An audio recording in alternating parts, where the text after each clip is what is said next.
I never meant to start a water war with my neighborhood's HOA, but I guess that's what happens when people with clipboards and matching polo shirts try to manage a place they don't understand. I've lived on this ranch my whole life, long before they decided to beautify the community by paving over half the pastures and setting up fences like it was a theme park. My land stretched out over 20 acres of rolling golden grass. The HOA's territory, barely a corner of it. But that never stopped them from treating me like some squatter who was lowering their property values. They called my barn an eyesore. They said my cows were too loud at night. They even mailed me a fine once because my tractor was improperly parked on my own land. At first I laughed it off. There's a kind of small-town arrogance that's harmless, folks with too much time and not enough fences to paint. But things changed when they decided to build a community well. It started one Saturday morning. I was sipping coffee on the porch, watching the mist rise off the pasture, when I heard the sound of diesel engines, and not the good kind. The kind that means someone's about to make a mess. 2 trucks, both marked with the HOA's shiny new logo, rolled onto the south end of my ranch. A backhoe followed, all rumbling steel and flashing hazard lights. I grabbed my hat, walked down the dirt road, and waved them down. "Morning," I said. "You fellas lost?" One of the contractors, tan guy, mirrored sunglasses, looked at a clipboard. "No, sir, we're here to start drilling. Community well, HOA permit." I stared at him. "You realize this is private property?" He nodded, almost apologetic. "We were told this was common land." Now, common land was HOA speak for whatever we feel like controlling. They'd been inching their boundaries my way for months, posting little wooden signs that somehow kept migrating further into my pasture. I asked to see their permit. He handed it over, fresh paper full of legal mumbo-jumbo and a tiny map that looked suspiciously hand-drawn. The coordinates weren't even close to their designated area. "Well," I said, handing it back, "you can tell whoever signed this that they're drilling on my land, not theirs." He shrugged. "Sir, if there's a problem, you can call your HOA representative." My HOA representative was a man named Brad. Brad wore boat shoes to landlocked meetings. He'd moved out here from Phoenix 6 months ago and decided he was an expert on rural management. He once told me my windmill was a safety hazard. I called him. He didn't pick up. So I walked back to the porch, sat down, and watched. For the next few hours, those contractors dug and drilled and hammered metal pipe after metal pipe into the soil right through a patch of ground that had a big red-painted stake in it, a stake I had to put there myself to mark the underground water line that fed half the county. That's the thing about old ranch land. You know every inch of it. My father had worked with the county water district back in the 80s, before they rerouted everything under our property. The main line was deep, 30 feet down, reinforced, and not something you ever messed with. By noon, the contractors had a small crater forming. I walked over again. "You sure you know what's under there?" I asked. "Just dirt, sir," one of them said. That's when Brad finally showed up. Khakis, clipboard, sunglasses, the whole suburban general look. "Ah, you must be Mr. Miller," he said like we were old friends. "Don't worry, we've got this handled. The well will be a huge asset to the neighborhood." "On my land," I said flatly. Brad smiled that HOA smile, tight and empty. "Technically, our survey shows this is within the community line." "Your survey's wrong," I said. "Well, we've already got the equipment here," he said, waving at the backhoe. "Stopping now would waste HOA funds. But if it turns out there's a boundary issue, we can talk about compensation later." "Compensation?" I repeated. "For you digging on my ranch?" He gave that little laugh people give when they think you'll back down. "Look, it's just a well. Everyone benefits." I didn't say anything. I just looked at that backhoe, then down at the soft soil, and remembered the exact depth of that old water line. By sunset, they had a steel pipe anchored and a concrete collar setting around it. They were proud of themselves, even took photos for the HOA Facebook group. Brad posted one with the caption, "New community water well coming soon, HOA at work for you." I didn't comment, didn't call anyone, didn't stop them, because I knew what was about to happen. The next morning, I was out fixing the fence line when I heard a low rumble. Then a sound like thunder trapped underground. A few seconds later, boom, water, everywhere. A geyser of muddy water shot 30 feet into the air. The drill site had become a miniature volcano, spraying half the pasture in brown foam. The contractors were running, yelling, trying to shut it off. One guy slipped in the mud and slid 10 yards on his back. Brad showed up again, drenched, panicking, phone pressed to his ear. "Shut it off!" he yelled. "Somebody shut it off!" I leaned on the fence post and sipped my coffee. "That," I said calmly, "would be the district's main line." He froze, blinking water out of his eyes. "The what?" "The county water supply runs right through there. My dad helped install it." Brad turned pale. "You're kidding." "Wish I was," I said. He just stared at the geyser, then at me, then back at the hole his HOA had dug. His phone buzzed, probably the district calling already. "Brad," I said as the muddy fountain roared behind him, "you might want to check your deed lines before you dig any deeper." By the time the county trucks rolled in, half the HOA's prized landscaping was floating down the road. It wasn't just a broken pipe anymore, it was a full-blown geyser apocalypse. The contractors had done their best to cap it, but you can't patch a 40-year-old main line with duct tape and optimism. Water sprayed, hissed, and pooled everywhere, turning my south field into a mud wrestling pit. The backhoe looked like a beached whale, half buried, half sinking. Brad stood in the middle of it all, phone glued to his ear, voice cracking like he was negotiating a hostage situation. "No, I didn't authorize that section," he yelled. "Yes, I know it's private property, but—" He stopped mid-sentence when one of the county engineers stepped out of his truck. The man was built like a water tank and had that look government workers get when someone ruins their day before lunch. He walked right up to Brad, arms crossed. "Who's in charge here?" Brad, still dripping, tried to straighten up. "I'm the HOA president." "Congratulations," the man said flatly. "You just hit the district's main line. Do you have any idea how much this is going to cost?" Brad blinked. "It was supposed to be a shallow well. The survey—" The engineer cut him off. "The survey? From who?" Brad pointed vaguely toward the horizon. Our contractor." The engineer sighed, then turned to me. "You the property owner?" "Yes, sir," I said. "Told him it wasn't theirs to dig." He nodded like he'd seen this movie before. "They hit it right on the old splice joint. We'll have to shut down the main flow from the station up north. Whole district's gonna be without pressure for a few hours." Brad's jaw dropped. "You're shutting down the whole district?" The man turned slowly. "Son, you drilled through the water line that feeds 7,000 people. You're lucky you didn't blow your backhoe halfway to Kansas." I tried not to smile. They got to work immediately.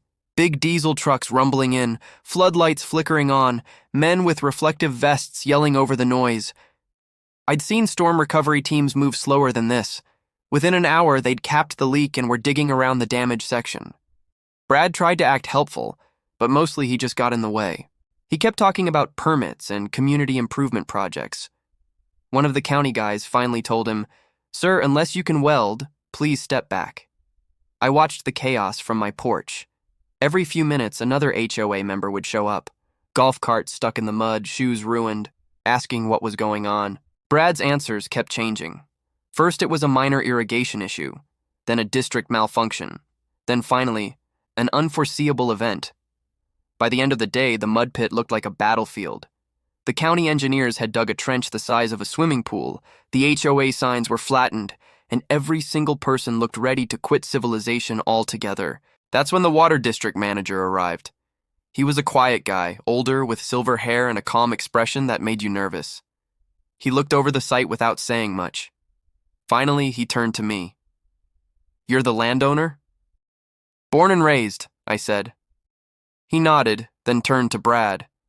"And you're—" "Brad Thompson, HOA president."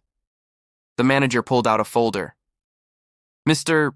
Thompson, do you have the coordinates for your drilling permit?" Brad swallowed. Yes, right here. He fumbled with papers, handing them over with shaking hands. The manager looked at them for about 3 seconds, then handed them back. These coordinates are off by nearly 200 yards. This site isn't even within your HOA's jurisdiction. Brad blinked. It's not. No, the manager said. You drilled into privately owned ranch land and right over a main utility easement. That's 2 major violations. Brad opened his mouth, but nothing came out. The manager turned to me again. Mr. Miller, we'll need access to your southern fence line for repair equipment. You'll, of course, be compensated for any damage to your property. I nodded. Take all the space you need. He smiled slightly. Appreciate your cooperation. And if anyone from the HOA bothers you about this, tell them the water district will handle it. I could have stopped there. Let the HOA drown in paperwork and shame. But something in me decided to twist the knife just a little. When the district truck started rolling out that evening, I flagged down the manager. Hey, just out of curiosity, I said, what's the rule on landowners granting easements or leasing access to utility lines? He raised an eyebrow. Depends on the landowner. You looking to lease a section? Maybe, I said. Seems like if someone's drilling holes in my property, I ought to make sure it's done by the right people.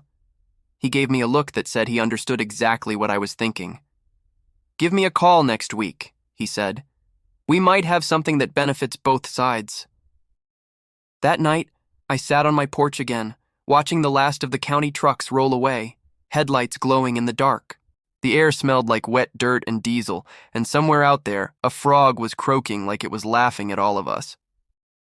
My phone buzzed. Text from Brad. Brad, HOA.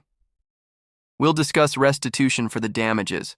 Please don't contact the county about this further. I looked at the message for a long moment, then typed back, Me. Don't worry, Brad. I already spoke with the district. I didn't hit send yet. I just stared at the screen, smiling to myself. Because what Brad didn't know, what I'd already confirmed while they were patching that pipe, was that the main water line didn't just run under my ranch. The valve access point, the one that controlled pressure for their entire neighborhood, sat squarely inside my property boundary. And unlike the HOA's community well, that thing came with legal power. For the next few days, the HOA went quiet, unnervingly quiet. Usually they were buzzing, sending emails about lawn height or flyers about approved mailbox paint colors. But after the geyser incident, the only thing that came from their direction was silence and the faint smell of soaked paperwork. Meanwhile, county crews were still fixing the main line. They brought in new pipe, dug a clean trench, and even put in a reinforced valve box, right there on my land. When they were done, the district manager stopped by again. Everything's sealed, he said. We reconnected the main flow, pressure's stable again. Appreciate it, I said. So that new valve, who's responsible for it? He smiled. You are, technically. It's on your deeded land. We'll need permanent access rights for maintenance, but it's still part of your property footprint. We'll pay an annual easement fee. I tried not to grin too wide. Fair deal. That's how I ended up owning the only ground-level access to the water supply that fed every home in the HOA. Not that I planned on doing anything dramatic with it, but it was nice knowing the balance of power had shifted. Brad must have found out a week later. He showed up one morning while I was refueling the tractor. Same pressed khakis, same sunglasses, but this time his smile looked more like a grimace. Morning, Mr. Miller, he said. I wanted to, clear the air about that unfortunate misunderstanding with the well. Misunderstanding? I said, wiping my hands. You mean when your guys drilled through the county's main line on my property? His laugh was dry and desperate. Yes, well, these things happen. The HOA board wanted me to extend our apologies, and we re-prepared to cover your repair costs. Appreciate that, I said, though I didn't need their money. The district's check for land use and damages had already arrived, and it was more than enough to buy a new tractor tire and a lifetime supply of fence paint. He hesitated, looking around like he was checking for eavesdroppers. Also, I understand there's now a valve box on your land. The water district's valve? Yep, I said casually. Runs the main flow to your subdivision. Brad nodded too quickly. Right. We just wanted to make sure there's no confusion about access. Since it technically services our community, we'd appreciate having a key. I took a slow sip from my thermos. Key? He smiled. The kind of smile people use when they think they're being polite but are actually terrified. Yes, just so we can, handle emergencies ourselves. Brad, I said, you do realize the last emergency you handled blew out a county line? He blinked. That wasn't our... Brad, I said again, leaning on the tractor. You drilled a hole through a government pipe. I'm not giving you the key. His jaw twitched. Well, perhaps we could come to some sort of arrangement. The HOA board could, say, include your property in the community patrol list. Meaning you'd start sending me fines again? He backpedaled fast. No, I just mean we'd be neighbors, cooperating. Brad, I said, I've been cooperating since the day you paved over my fence line. You're the ones who keep trespassing. He sighed, the defeated kind of sigh that makes dust rise off your soul. Mr. Miller, the HOA needs reliable access to its water infrastructure. Surely we can find a solution. I looked out over the pasture, the sunlight catching on the fresh metal valve cover that gleamed like a trophy in the dirt. Oh, I think we already have one. I own it. You use it. We're square. He left without saying much else, his golf cart tires spinning in the mud.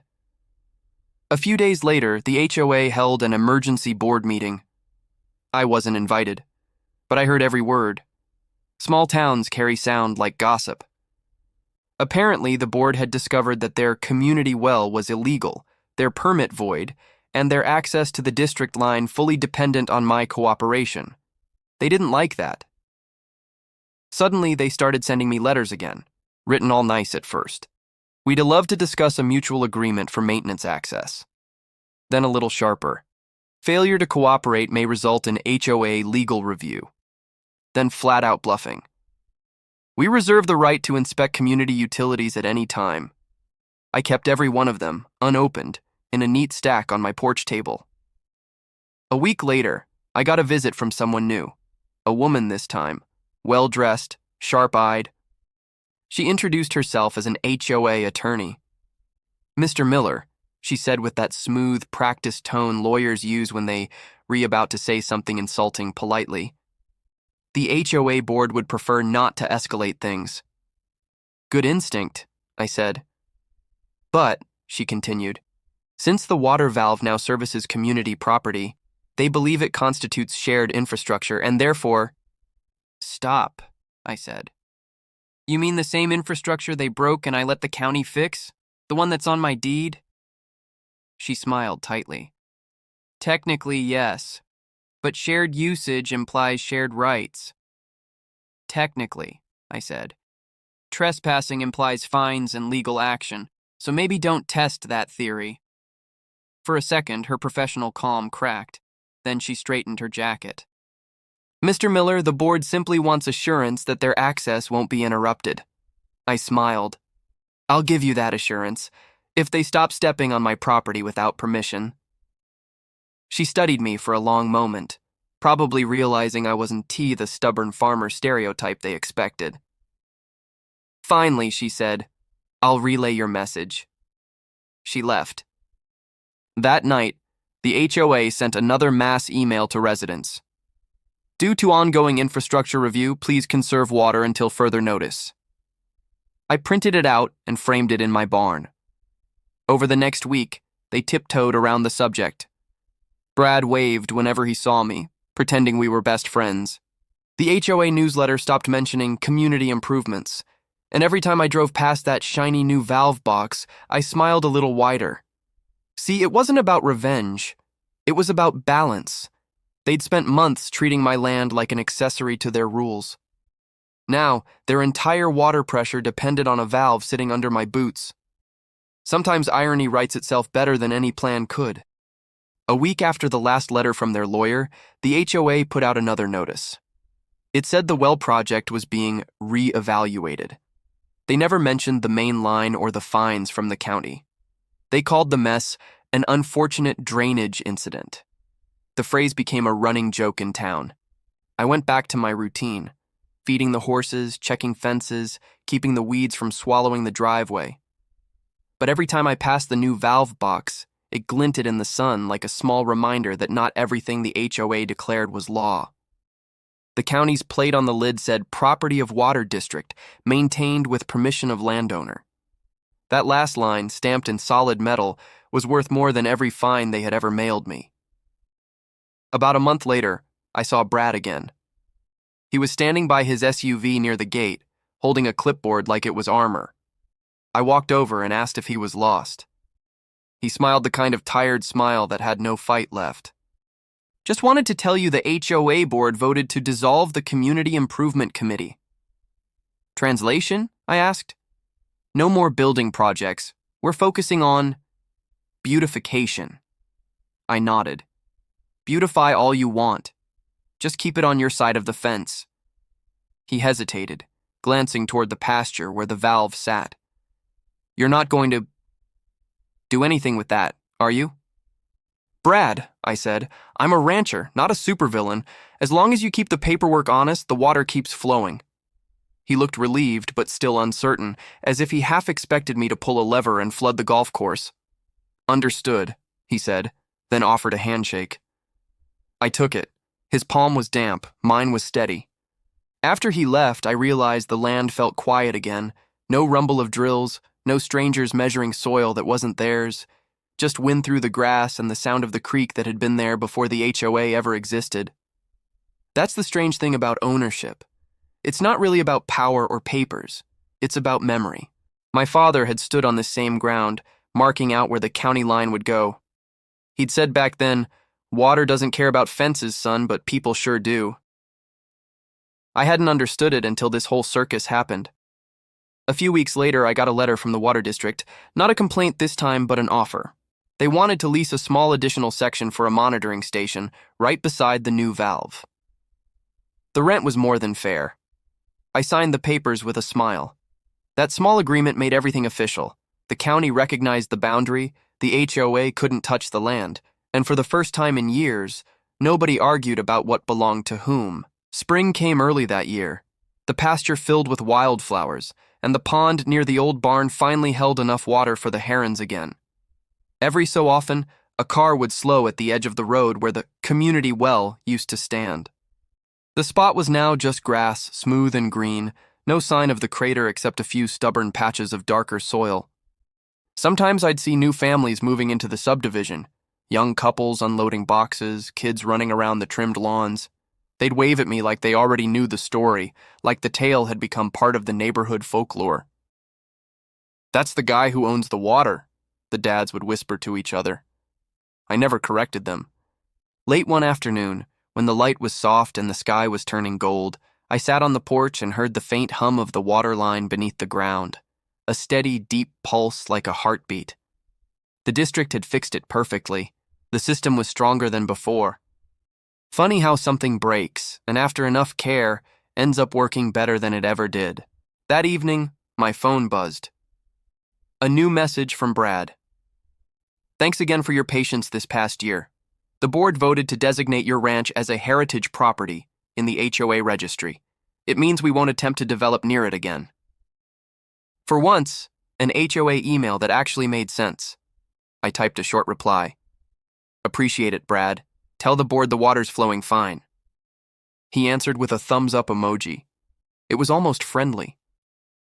When the sun dropped behind the hills, I looked across the field at the silver lid of the valve box shining faintly in the dusk. I thought about how close the whole thing had come to disaster, how a few feet of pipe could decide the mood of an entire neighborhood. People like Brad would always exist, people who thought maps and rules could replace understanding. But the land has its own memory. It remembers who dug carefully and who didn't. It rewards the patient and humbles the proud. I leaned back in the old porch chair, listening to the frogs starting up down by the creek. The air smelled of dust, clover, and wet earth. Out there somewhere, the water moved under the soil, through the pipe, past the boundaries, carrying a quiet kind of truth. Some things you can own on paper, and some you only keep by respecting them. That night, I turned off the porch light and let the stars come out over the pasture. For the first time in a long while, the land felt exactly the way it used to, peaceful, steady, and completely mine.